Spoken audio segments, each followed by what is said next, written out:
আমাদের দেশের বর্তমান যে প্রধানমন্ত্রী, মাননীয় প্রধানমন্ত্রী ঘোষণা করেছেন গাজীপুর সিটি কর্পোরেশন সহ আমাদের যতগুলি সিটি কর্পোরেশন আছে, এই সিটি কর্পোরেশনকে পরিষ্কার পরিচ্ছন্ন রেখে এখানে সবুজায়ন করতে হবে এবং নান্দনিক করতে হবে। তারই ধারাবাহিকতায় আমরা কাজ করে যাচ্ছি। আপনারা যে আপনার হাইওয়ে রাস্তার কথা বলছেন, এই হাইওয়ে রাস্তাটি হলো রোডসের, যদিও রোডসের এটা আমাদের সীমানার ভিতরে যতটুকু করছে আমরা উদ্যোগ গ্রহণ করেছি। আমরা এই যে ফুলের গাছগুলো আছে, যে বাহারি রঙের রঙিন ফুল ফুটেছে আপনারা দেখেছেন, এটা আসলে অত্যন্ত আনন্দের বিষয়, দেখলে মনটা ভরে যায়।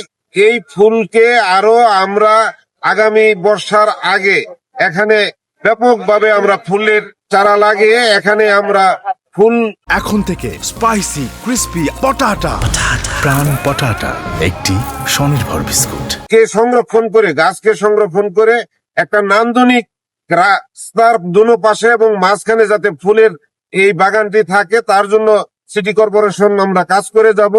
এবং এই রাস্তার দুনো পাশে যত ময়লা আবর্জনা আছে এগুলোকে আমরা নির্দিষ্ট জায়গায় এমনি ভাবে ডাম্পিং তৈরি করে আমরা সেখানে বজ্র ফেলানোর জন্য ব্যবস্থা করতেছি।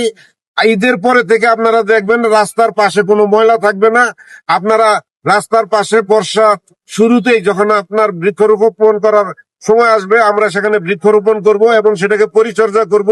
সেটাকে রক্ষণাবেক্ষণ করার জন্য নান্দনিক ভাবে গ্রিল দিয়ে আমরা সেই বৃক্ষকে যতদিন পর্যন্ত সে আপনার মেচুর না হবে ততদিন পর্যন্ত আমরা পরিচর্যা করে এগুলো উঠিয়ে দেবো। আশা করি আমরা 180 দিনের যে পরিকল্পনা করেছি, 180 দিনের মধ্যে এই গাজীপুর সিটি কর্পোরেশন একটি ব্যাপক পরিবর্তন এনে একটি ভারযোগ্য সিটি কর্পোরেশন হিসাবে আমরা এই নগরবাসীকে উপহার দেব ইনশাল্লাহ।